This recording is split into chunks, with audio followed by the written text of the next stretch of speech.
പൊതുമേഖലാ സ്ഥാപനമായ ട്രാക്കോ കേബിൾസിലെ ജീവനക്കാരൻ പി ഉണ്ണിയുടെ പോസ്റ്റ്മോർട്ടം ഇന്ന് നടക്കും. കാക്കനാട് സ്വദേശി ഉണ്ണി 11 മാസമായി ശമ്പളം കിട്ടാത്തതിനെ തുടർന്നുള്ള മനോവിഷമം മൂലമാണ് ജീവനൊടുക്കിയത് എന്നാണ് സഹപ്രവർത്തകർ ആരോപിക്കുന്നത്. ഉണ്ണിയുടെ മരണത്തോടെ സമരം ശക്തമാക്കാനാണ് ജീവനക്കാരുടെ തീരുമാനം. സഹിൻ ആന്റണിയാണ് കൊച്ചിയിൽ നിന്ന് വിശദാംശങ്ങളുമായി ചേരുന്നത്. സഹിൻ, അതിദാരുണമായ ഒരു സംഭവമാണ് ഉണ്ടായിരിക്കുന്നത്. പൊതുമേഖലാ സ്ഥാപനമാണ്, സർക്കാരിൻ്റെ നിയന്ത്രണത്തിലാണ്. എന്നിരുന്നാൽ പോലും അവരുടെ ശമ്പളം മുടങ്ങിയിരിക്കുകയാണ്. KSRTCക്ക് സമാനമായ സാഹചര്യങ്ങളിലേക്ക് പോകുന്നു എന്നുള്ള ആരോപണങ്ങളൊക്കെ പല കോണുകളിൽ നിന്നും ഉയർന്നിരുന്നു. അതിന് പിന്നാലെയാണ് ഒരു ജീവനക്കാരൻ ജീവനെടുക്കുന്നത്.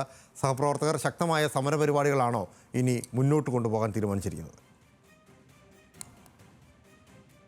ലാല സൂചിപ്പിച്ചതുപോലെ തന്നെ KSRTCയെക്കാളും ദയനീയമായ ഒരു സ്ഥിതിയിലാണ് ട്രാക്കോ കേബിൾസിലെ ജീവനക്കാരുണ്ടായിരുന്നത്. കഴിഞ്ഞ 11 മാസമായവർക്ക് ശമ്പളം ലഭിച്ചിരുന്നില്ല. അതിൻ്റെ ഒരു വിഷമവും സങ്കടവും എല്ലാം എല്ലാ തൊഴിലാളികളിലും ഉണ്ടായിരുന്നു. പല ഘട്ടങ്ങളിലും ഈ തൊഴിലാളികൾക്ക് ശമ്പളം കിട്ടുന്നത് കുറവായിരുന്നു. എന്തായാലും തൊഴിലാളികൾ അവരുടെ സങ്കടം പറയുമ്പോൾ ആ തൊഴിലാളികളിൽ നിന്നുള്ള വിഷമം കൂടി ഈ മാനേജ്മെൻറ്റ് കേട്ടിരുന്നില്ല, അല്ലെങ്കിൽ ബന്ധപ്പെട്ട ഉദ്യോഗസ്ഥർ കേട്ടിരുന്നില്ല എന്നുള്ളതാണ് പരാതി. ഇവിടുത്തെ തൊഴിലാളിയാണ്. എന്താണ് ഈ ഉണ്ണിയുടെ മരണവുമായി? ഉണ്ണിക്ക് ഉണ്ണി നല്ലതായിട്ട് വർക്ക് ചെയ്യുന്ന ഒരാളായിരുന്നു. ഈ കറക്റ്റായിട്ട് ജോലിക്ക് കറക്റ്റായിട്ട് നല്ലതായിട്ട് വർക്ക് ചെയ്യേണ്ട ഒരാളായിരുന്നു. അപ്പോൾ ഈ ശമ്പളം കിട്ടാതെ ആയപ്പോൾ തൊട്ട് ആൾക്ക് ഇങ്ങനെ ഭയങ്കര ടെൻഷനാണ്. അപ്പോൾ ഞങ്ങളുടെ അടുത്ത് ഞാൻ ലീവൊക്കെ നോക്കുന്ന ആളാണ്. അപ്പോൾ എൻ്റെ അടുത്ത് വന്ന് എപ്പോഴും ലീവിൻ്റെ കാര്യമൊക്കെ ചോദിക്കും. അപ്പോൾ നമ്മുടെ കാര്യം എപ്പോഴെങ്കിലും ശരിയാവും അങ്ങനെ നല്ല ടെൻഷനുണ്ടായിരുന്നു. അപ്പോൾ പിന്നെ ഇവിടെ എല്ലാ എംപ്ലോയീസും നല്ല ഫിനാൻഷ്യൽ ക്രൈസിസ് ഉണ്ട്. എല്ലാവരും എബോവ് 50 years ഉള്ള ആൾക്കാർ, 30 വർഷത്തെ സർവീസൊക്കെ ഉള്ളവരാണ്. മറ്റൊരു ജോലിക്ക് പോകാനും പറ്റില്ല. ഇപ്പോൾ 50 വയസ്സ് കഴിഞ്ഞാൽ ആരും നമ്മൾ വേസ്റ്റ് പുറത്ത് നിന്ന് കഴിഞ്ഞാൽ നമ്മളാരും എടുക്കില്ലല്ലോ. പിന്നെ പക്ഷേ കുറേ ആൾക്കാരൊക്കെ ഇവിടെ നൈറ്റിൽ വന്ന് കയറിയിട്ട് ഏത് ഷിഫ്റ്റുകളിലും വരാം നമുക്ക്. അപ്പോൾ നൈറ്റിൽ കയറിയിട്ട് പകൽ ലേബർ വർക്ക് പോലത്തെ വർക്കിന് പോവാണ്. ഒരു പബ്ലിക് സെക്ടറിൽ നമ്മൾ വർക്ക് ചെയ്യുമ്പോൾ നമുക്ക് ഒരു ജീവിതത്തെ കെട്ടിപ്പടുക്കുന്ന ഒരു ആഗ്രഹം ഉണ്ടാവില്ല. പക്ഷേ ഇവിടെ വന്നപ്പോൾ അതെല്ലാം എല്ലാവരും തകിടം മറിഞ്ഞു. നമ്മുടെ ലൈഫിൻ്റെ എല്ലാ സ്റ്റൈലും മാറി.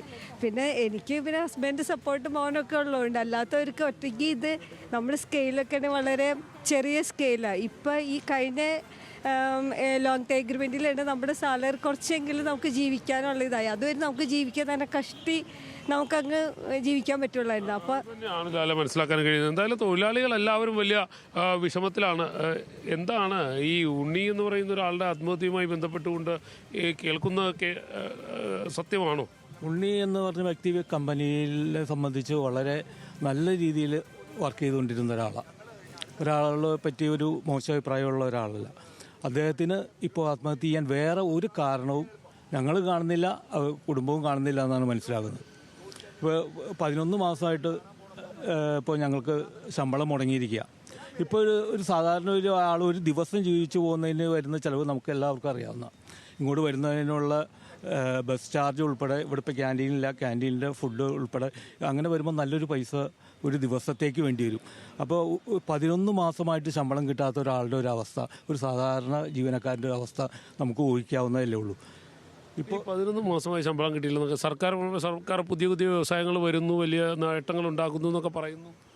സർക്കാർ നേട്ടങ്ങളുണ്ടെന്ന് പബ്ലിസിറ്റി മാത്രമേ ഉള്ളൂ. ഞങ്ങൾ മനസ്സിലാക്കിയിടത്തോളം കേരളത്തിൽ 120 പൊതുമേഖലാ സ്ഥാപനങ്ങളുണ്ട്. ആ പൊതുമേഖലാ സ്ഥാപനങ്ങൾ ഏതാണ്ട് 20 പൊതുമേഖലാ സ്ഥാപനം ഒഴിച്ച് ബാക്കി 100ഓളം പൊതുമേഖലാ സ്ഥാപനങ്ങൾ ഞങ്ങളെക്കാളും ചിലപ്പോൾ അല്പം മുന്നിൽ, അല്ലെങ്കിൽ ഞങ്ങളെക്കാളും മോശമുള്ള സ്ഥാപനങ്ങളായിട്ട് ഒരുപാട് പൊതുമേഖലാ സ്ഥാപനങ്ങളുണ്ട്.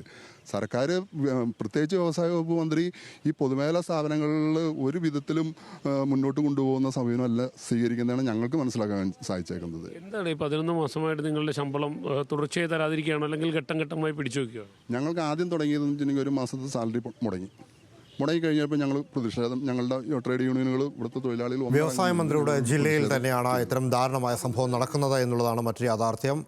ട്രാക്കോ കേബിൾസിലെ ജീവനക്കാരനാണ് 11 മാസമായി ശമ്പളം മുടങ്ങിയതിനെ തുടർന്നുള്ള മനോവിഷമത്തിൽ ആത്മഹത്യ ചെയ്തിരിക്കുന്നത്. ശക്തമായ പ്രതിഷേധ പരിപാടികളുമായിട്ട് സഹപ്രവർത്തകർ മുന്നോട്ട് പോകുന്നു എന്ന വിവരമാണ് നിലവിൽ സഹിൻ ആന്റണി നൽകിയത്.